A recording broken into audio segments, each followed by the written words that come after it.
एक ऐसा वचन जो पिछले जन्म में दिया पर आज भी निभाया जा रहा है। कौन है वो दिव्य शक्ति जो आज भी आपकी रक्षा कर रही है, पिछले जन्म में भी आपकी रक्षा कर रही थी और हर जन्म में आपका साथ देने का वचन दिया है। पिछले जन्म में आपने कुछ ऐसा किया था कि इस दिव्य शक्ति को आपको वचन देना पड़ा, आपके हर जन्म में आपकी प्रोटेक्शन का, आपका साथ देने का। कहते हैं ना, ईश्वर कभी किसी का कर्ज नहीं रखते। अगर आप उन्हें भक्ति दोगे, समय दोगे, तो वो आपको अपना सबसे बड़ा भक्त मानकर आपकी जिम्मेदारी अपने कंधों पर उठा लेंगे। ऐसी है दिव्य शक्तियां। तो पिछले जन्म का ये वचन जो ईश्वर ने, जो दिव्य शक्ति ने आपको दिया, वो इस जन्म में भी निभा रहे हैं। सबसे पहले आज की रीडिंग में ये जानेंगे कि वो आपको आपकी ज़िंदगी में उनका कैसे रोल रहा है और वो आपकी ज़िंदगी में क्या रोल आज भी निभा रहे हैं, कैसे वो आपको परिस्थितियों से बचाते हैं, कैसे वो आपको प्रोटेक्ट करते हैं। So I welcome you all to my channel the wheel of fortune. I am sure आप लोग सब बहुत अच्छे हो, हैप्पी हो, प्रोटेक्टेड हो, अपना ध्यान रख रहे हो, अपने परिवार का भी ध्यान रख रहे हो एंड ईश्वर के संरक्षण में हो, ईश्वर के नेक बंदे हो, कभी किसी का बुरा नहीं करते और हर परिस्थिति में, हर एक बुरी परिस्थिति में भी ईश्वर का नाम लेकर आप बिना डरे आगे बढ़ते हो। आपके जो दुश्मन हैं, आपकी तरफ आंख उठाने वाले लोगों को ईश्वर स्वयं जवाब देते हैं और आपको प्रोटेक्शन प्रदान करते हैं। Before I start my reading, माँ बगलामुखी भगवान भोलेनाथ का आवाहन करेंगे, उनसे रक्षा की गुहार करेंगे। हे माँ अम्बा, माँ बगलामुखी, भगवान भोलेनाथ,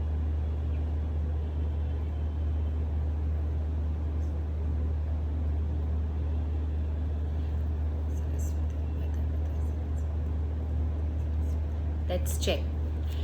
तो रीडिंग क्लेम कर लीजिए बिल्कुल अपने कमेंट सेक्शन में लिखकर एंड आई एम श्योर आज की रीडिंग जो निकलेगी बहुत बहुत बहुत स्ट्रॉन्ग निकलेगी, क्योंकि ये पिछले जन्म का एक वादा जो दिव्य शक्ति ने आपसे किया, वो दिव्य शक्ति अपना वादा आज भी निभा रही है, आपकी प्रोटेक्शन कर रही है। आपको किन किन परिस्थितियों से इस दिव्य शक्ति ने बचाया है, कैसे आपको प्रोटेक्ट कर रही है। हे ईश्वर, हमें बताएं, इस वीडियो को जो भी देख रहा है वो डिवाइनली प्रोटेक्टेड है, इसीलिए वो इस वीडियो को देख रहा है। अगर आप मौजूद हो मेरे व्यूवर्स के आसपास, तो प्लीज़ हमें बता दें कि आप कैसे उन्हें प्रोटेक्ट करते हैं। हे ईश्वर, प्लीज़ हमें बता दें आप कैसे उन्हें प्रोटेक्ट करते हो।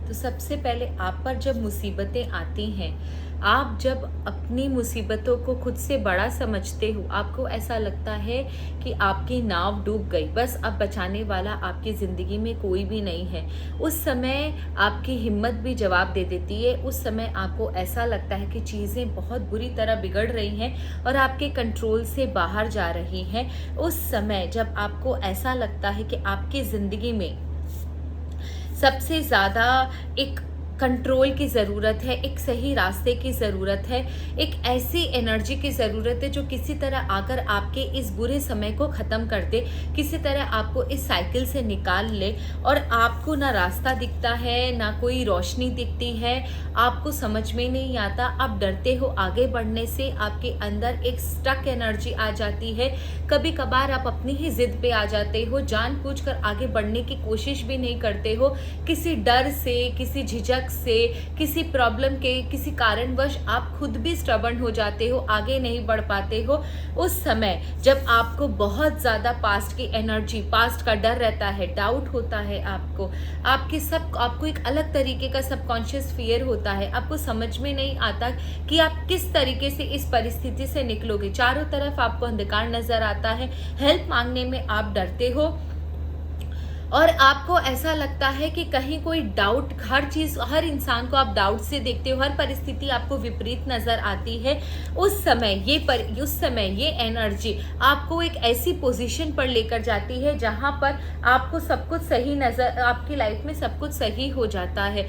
100% आप मेरे से इस चीज़ को कमेंट सेक्शन में लिखना, आप अग्री करोगे कि जो भी चीज़ मैंने बोली है आपकी लाइफ में हुई है और अचानक से कुछ ऐसा रास्ता मिला है कि जहाँ पर आप पूरी तरीके से हार चुके थे अपना सब कुछ, जहाँ पर आपको बिल्कुल भी यकीन नहीं था कि अब आप इस परिस्थिति से कैसे निकलोगे, कोई रास्ता नहीं मिल रहा था, तो कोई ना कोई इंसान या कोई ना कोई जरिया ईश्वर किसी न किसी गंधर्व को, किसी न किसी इंसान को जरिया बनाकर आपकी मदद करने के लिए भेज देते हैं कि जाओ मेरे बालक की मदद कर आओ, उसे संकट पड़ा है। कहीं ना कोई चीज़ मिरेक्युलसली ऐसा आपकी लाइफ में हो जाता है जहां पर आपको यकीन ही नहीं होता कि ऐसा क्या हुआ था, क्यों हुआ था और अचानक में सब कैसे ठीक हो गया था, और आप भगवान को प्रसाद लगाने में, मिठाई खिलाने में जुट जाते हो। लेकिन आपको ये चीज़ समझनी होगी कि ये जो भी चीज़ आपके सामने हो रही है ना, ये ईश्वर आपकी हेल्प करते हैं। लेकिन एक चीज़ हमेशा याद रखना, यहाँ पर एक सजेशन भी है कि उस मोमेंट के लिए ईश्वर आपकी मदद कर देते हैं, बट वो कभी भी नहीं चाहते कि आप इतने कंफर्ट जोन में चले जाओ कि आप आगे बढ़ना भूल जाओ, आप रिस्क लेना भूल जाओ, आप अपने लाइफ में स्टक एनर्जी में चले जाओ कि अब ईश्वर है, अब मेरा कोई कुछ नहीं बिगाड़ सकता, मैं तो एक्शन लूंगा ही नहीं। यहाँ पर एक बहुत बड़ा सिग्नल भी है, एक मैसेज भी है कि मैंने तुझे इस परिस्थिति से, बुरी परिस्थिति से बचा लिया, पर इसका मतलब ये नहीं है कि तू यही सोचकर निश्चिंत हो जाएगा कि आगे अब मैं सब कुछ देख लूंगा। नहीं, आगे तुम्हें बढ़ना है, रिस्क लेना है, आगे की एनर्जी, आगे की डायरेक्शन खुद तुम्हें मिलेगी, बट काम तुम्हें करना है, कर्म आपको करना है। ईश्वर कभी भी कर्म नहीं करते, कर्म आपको करना होता है। हाँ, जब भी आप लड़खड़ाओगे ईश्वर आपकी मदद जरूर करेंगे। यहाँ पर एक बहुत इंपॉर्टेंट मैसेज था जो मैंने आपको बता दिया। अब मुझे क्यूरियोसिटी हो रही है कि वचन क्या हुआ था, उन्होंने आपको क्या वचन दिया था जो हर एक जन्म में ईश्वर आपकी इतनी मदद करते हैं, हर एक जन्म में ईश्वर आपकी इतनी मदद करते हैं। वो क्या वचन रहा था ईश्वर का? ओके, जब आपके लाइफ में पिछले जन्मों में कुछ बहुत भयंकर आपके लाइफ में ट्विस्ट आया था, जहां पर आप एक ऐसे मजबूर इंसान की तरह हो गए थे जिसका ना कोई रिश्ता है, ना कोई नाता है, ना कोई हेल्प कर पा रहा है, एक बोझ तले आप दबे जा रहे थे, चारों तरफ से आप घिर चुके थे, उन परिस्थितियों से आप चाहकर भी निकल नहीं पा रहे थे। आपकी हालत ऐसी हो गई थी कि मानो सब कुछ आपसे छूट गया है, बस किसी तरह प्राण चल रहे हैं, बाकी कुछ आपकी जिंदगी में बाकी नहीं रह गया था। एक ऐसी परिस्थिति, एक ऐसी दुर्गम परिस्थिति में आप फंस गए थे। And I am pretty sure कि इस समय आपने बहुत पूजा करी।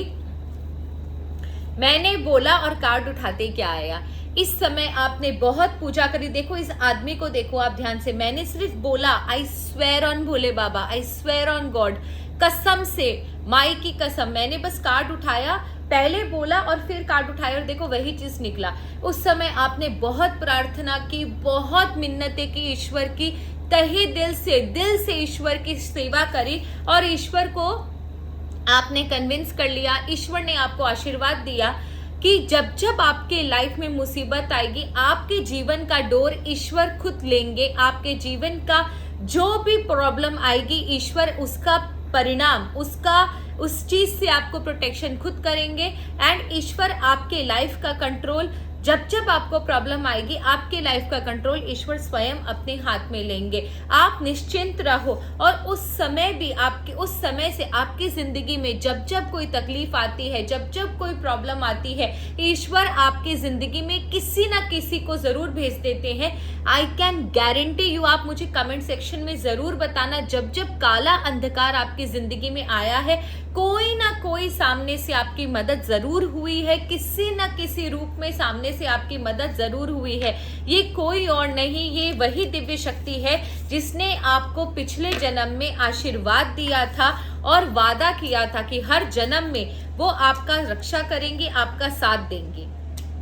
आप यहाँ पर इस जन्म में वो देवी शक्ति आपका, वो पराशक्ति आपका किस रूप में साथ दे रही है, कैसे साथ दे रही है, इस जन्म में ईश्वर आपका कैसे साथ दे रहे हैं, इस जन्म में वो दिव्य शक्ति आपका कैसे साथ दे रही है, इस जन्म में वो दिव्य शक्ति आपका कैसे साथ दे रही है।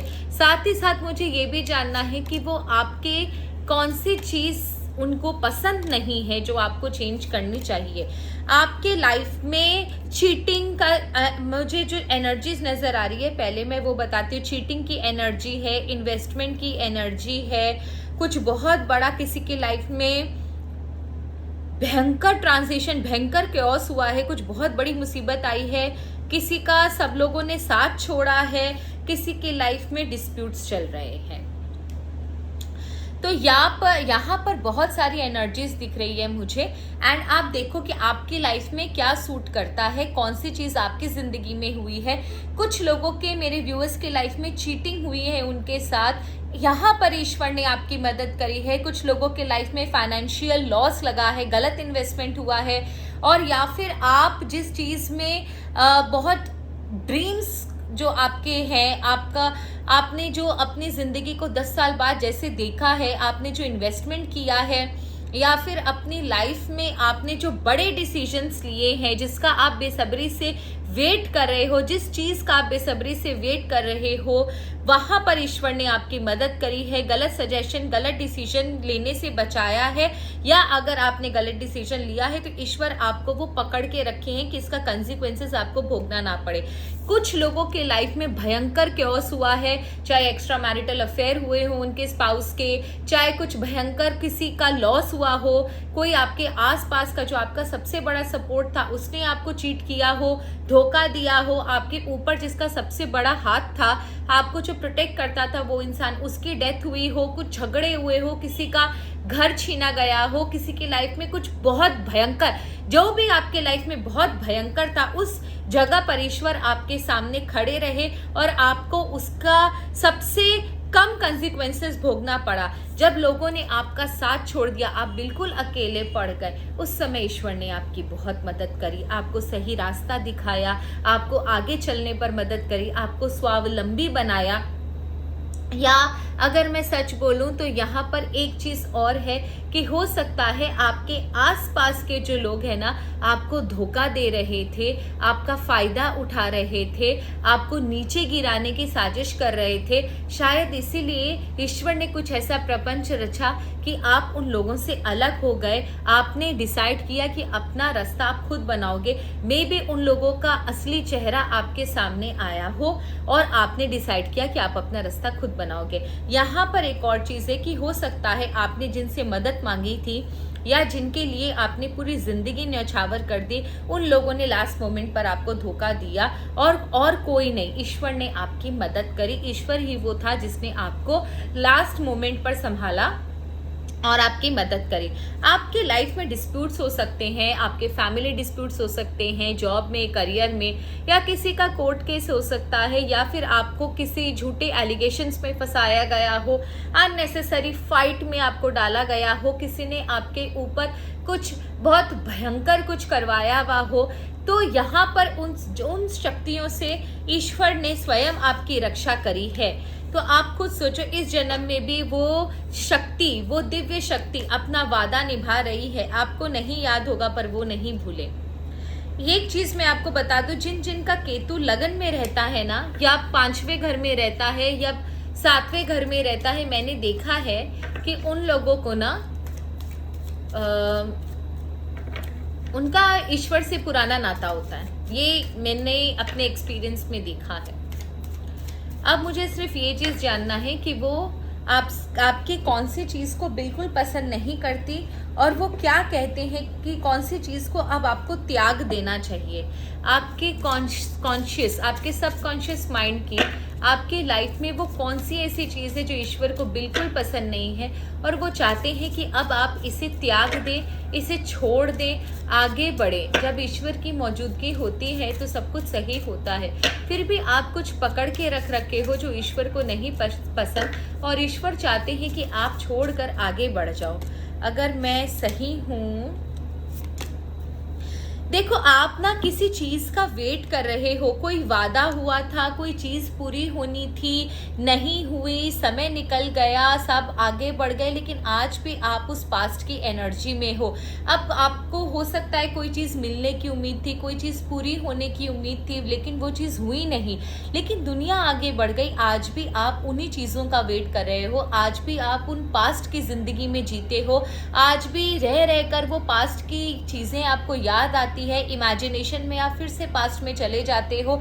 बट यहाँ पर प्रॉब्लम है ना कि यहाँ पर आप आगे नहीं बढ़ पा रहे हो। आप ऑनेस्ट थे, आप अच्छे इंसान थे, लेकिन चीज़ें जैसी होनी चाहिए थी वैसी हुई नहीं। इसमें किसी का दोष नहीं, इसमें आपका दोष नहीं है। आप प्लीज़ इस एनर्जी से बाहर आओ। आप आज भी पास्ट की नेगेटिविटी को पकड़ के रखे हो, जो आपके लाइफ में जो पॉजिटिव चीज़ें हैं आपके आसपास वो आपको दिखाई नहीं दे रही है। ईश्वर आपसे यही कह रहे हैं, प्लीज़ मूव ऑन, आगे बढ़ो। तुम्हारी ज़िंदगी में बहुत सारी अच्छी चीज़ें हैं। अगर आप आज भी पास्ट में रहोगे तो आपकी लाइफ में प्रॉब्लम रहेगी और आप उस नेगेटिविटी की वजह से अपनी ऑरा को इतना नेगेटिव कर ले रहे हो कि आपके आगे जो लाइफ में जो ईश्वर ने इतना सुंदर आपके लाइफ में चीज़ें दी है वो अपॉर्चुनिटीज़ आपको दिख नहीं रही है। और प्लीज़ अपने अंदर ना जलन की भावना बिल्कुल बंद कर दीजिए। हो सकता है आप कभी कभी आपको जलन होती है, देखिए मेरे वर्ड्स आपको बुरे लगेंगे पर जो सच है मैं वही बोलूँगी, लेकिन आपके अंदर ना कभी कभी जलन होती है, एंग्री हो जाते हो आप जब आप मेहनत करते हो लेकिन आपको उतना फल नहीं मिलता, सामने वाले को मिल जाता है, या आपकी पोजीशन कोई और ले लेता है, या कहीं ना कहीं आपको ऐसा लगता है कि आप पीछे रह गए, तो आपके अंदर कभी कभी वो जलन आ जाती है। उस चीज़ को ख़त्म कर दीजिए, क्योंकि आपकी जर्नी में ईश्वर ने साथ देने का वादा किया है। तो यहाँ पर जलन, ईर्ष्या, ग्रीड, ग्रीफ ये सब नहीं रह सकता। एंड दूसरा चीज़ डाउनकास्ट प्राइड। देखो आप अपने सिर्फ इस बहकावे को ना आप सेल्फ रिस्पेक्ट का नाम दे रहे हो। आप जो हो वो लोगों को दिखाओ। जो चीज़ आपसे नहीं हो सकती है उन चीज़ों के लिए लोगों को ना बोलना सीखो। आप सिर्फ इस चीज़ के लिए लोगों को हाँ बोल देते हो, या अपने आप को इस चीज़ के लिए लोगों को अवेलेबल करवा देते हो जो चीज़ आपसे होती नहीं है, या फिर आप उस चीज़ को कर नहीं पा रहे हो जस्ट बिकॉज कि लोग खुश रहें, लोग हैप्पी रहें आपसे, आप लोगों की गुड बुक्स में रहो, तो कहीं ना कहीं वो चीज़ें ना आपको अंदर से खा रही हैं। ये एक अलग तरीके का पागलपन है। मैं अगर आपको सच बोलूँ ना कि जो चीज़ आपसे नहीं होती है वो ना बोलना सीखो। आप नहीं बोल पाते हो, आप कमज़ोर पड़ जाते हो, लेकिन कहीं ना आपका ये जो चीज़ है ना कि मैं झुक नहीं सकता, मैं नहीं बोल सकता, मैं कैसे ऐसे बोल दूँ, ये चीज़ बंद करो। ये आपको कोई रिस्पेक्ट नहीं दिला रही है, लोग भी आपका फ़ायदा उठा रहे हैं। और अंदर से जब आप अपने से ज़रूरत से ज़्यादा चीज़ें करते हो तो आप अंदर से खोखले होते जा रहे हो। तो आपको ये चीज़ समझनी पड़ेगी कि आपको कहाँ हाँ बोलना है और कहाँ ना बोलना है। एक हेल्दी बाउंड्री बनाना शुरू कीजिए। इसे सेल्फ रिस्पेक्ट का नाम मत दीजिए। आप सिर्फ ये देखते हैं कि ईश्वर आपसे क्या सजेशन आपको देना चाहते हैं। ईश्वर सजेशन क्या देना चाहते हैं? कोई वार्निंग हो सकता है, कोई सजेशन हो सकता है। बहुत स्ट्रॉन्ग एनर्जी है, तो जो भी निकलेगा सजेशन बहुत सही निकलेगा। आई एम प्रिटी श्योर आज की जो रीडिंग है बहुत हाई एनर्जी पे बनी है, एंड एनर्जी जब हाई होती है तो रीडिंग बहुत स्ट्रॉन्ग एंड सॉलिड होती है और वो 100% असर करती है।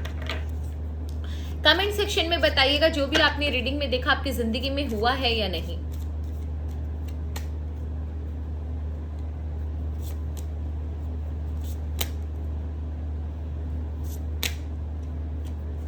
ओके, सबसे पहले प्लीज अपने वर्ड्स का ठीक से इस्तेमाल करें। अगर आप गाली गलौज देते हो तो गालियां बिल्कुल बंद कर दीजिए, क्योंकि जितनी बार आप गालियां दोगे उतनी बार प्रकृति आपको श्राप देती है। ये सबके लिए नहीं है, तो कमेंट सेक्शन में मत लिखना मैम मैं गाली नहीं देता या देती। सबके लिए नहीं है, जो देते हैं वो बोल रहे हैं, ठीक है, उनके लिए बोल रही हो। दूसरा, अपने लिए नेगेटिव वर्ड्स मत इस्तेमाल करें। हाय मेरी तो किस्मत ही खराब है, हाय मेरे साथ तो हमेशा ही बुरा होता है, हाय वो लोग ने तो मुझे तो मेरे नसीब में तो धोखा ही लिखा है। आपके वर्ड्स बहुत पावरफुल हैं, आप अपने वर्ड्स का सोच समझ के इस्तेमाल किया कीजिए, क्योंकि आपके वर्ड्स कभी कभी लग जाते हैं और आप ही के ऊपर प्रॉब्लम्स क्रिएट करते हैं। दूसरा, लोगों को भी आप गलत ना बोला करें, क्योंकि आपकी ज़ुबान लगती है। लोगों के लिए भी पॉजिटिव बोला करें। इन शब्दों का इस्तेमाल, जब आपको आज पता चल चुका है कि आपके वर्ड्स काफ़ी पावरफुल है, लग जाते हैं, तो सोच समझ कर अपने वर्ड्स का इस्तेमाल करें। आप जितना अच्छा हो सके, जितना पॉजिटिव हो सके, उन वर्ड्स का इस्तेमाल करें, तो आपकी लाइफ में भी अच्छा होगा, आपके आसपास भी बहुत अच्छा होगा, ठीक है। दूसरा, प्लीज थोड़ा सा टेंशन से दूर हटिए, आप शांति से बैठिए, ईश्वर को अपना काम करने दीजिए, एनर्जीज को अपना काम करने दीजिए, एंड प्लीज थोड़ा सा ना टाइम निकालिए अपने लिए, खुशियां बटोरिए, आसपास पॉजिटिव चीजें देखिए। इस समय आपका रिलैक्स करने का टाइम है। आप बहुत ज्यादा थक चुके हो, थोड़ा टाइम निकाल के रिलैक्स करो, कहीं घूम कर आओ, कोई पिकनिक प्लान करो, कोई क्वालिटी समय अच्छे इंसान के साथ बिताओ। कुछ समय टेंशन से दूर बिताना बहुत ज़रूरी है, क्योंकि आपके आसपास ना बहुत नेगेटिव एनर्जी एक्यूमुलेट हो गई है। एंड आप ट्राई करो प्लीज़ जितना हो सके मेडिटेशन करने का, क्योंकि जो चीज़ मैं देख रही हूँ यहाँ पर आपके वर्ड्स में भी बहुत ताकत है और आपकी सोल में भी बहुत ताकत है, क्योंकि ये जर्नी देखकर आई है, पास्ट की एनर्जी, पास्ट की जर्नी देखकर आई है। तो प्लीज़ यहाँ पर ना आप थोड़ा सा ना मेडिटेट करो, आपको चीज़ें काफ़ी क्रिस्टल क्लियर नज़र आएंगी। उस समय नहीं नज़र आएंगी ना, तो आपके सपने में आपको चीज़ें नज़र आएंगी, क्लैरिटी मिल जाएगी, या कुछ चीज़ें आपके आसपास होंगी, वहाँ पर आपको क्लैरिटी मिल जाएगी। एट प्रेजेंट आपका थर्ड आई चक्र बहुत एक्टिव है, आपका इंट्यूशन लेवल बहुत एक्टिव है। अगर कोई डिसीजन लेना हो तो रैशनल माइंडसेट से ज़्यादा आप अगर इंट्यूशन की बात सुनोगे तो आपके लिए ज़्यादा अच्छा होगा। एंड अपने जो भी एंसेस्टर्स हैं, जो स्पिरिट्स हैं, जो एंजल्स हैं, जो दिव्य शक्ति है, उनका हमेशा आभार प्रकट करें, उनकी रिस्पेक्ट करें, उनके नाम से हो सके तो जानवरों को खिलाएं, दान दें, जिससे उनकी ऊर्जा, उनकी ऑरा और आपके ऊपर प्रभाव डालेगी और आपको ज़्यादा प्रोटेक्ट करेगी, क्योंकि आपके ऊपर पूरी नज़र है उन स्पिरिट्स की। एंड आपके आसपास ना काफ़ी सीक्रेट कुछ चल रहा है, कुछ सीक्रेट प्लानिंग चल रही है। अपनी आँख खुले रखिए, किसी पर विश्वास मत कीजिए, आँख बंद कर सोच समझ के कोई निर्णय लीजिए, किसी के बहकावे में मत आइए। कुछ सीक्रेट प्लानिंग आपके खिलाफ चल रही है। प्रोटेक्शन ईश्वर जरूर प्रदान करेंगे, लेकिन आपको भी खुली आंख रखने की चेतावनी दी गई है।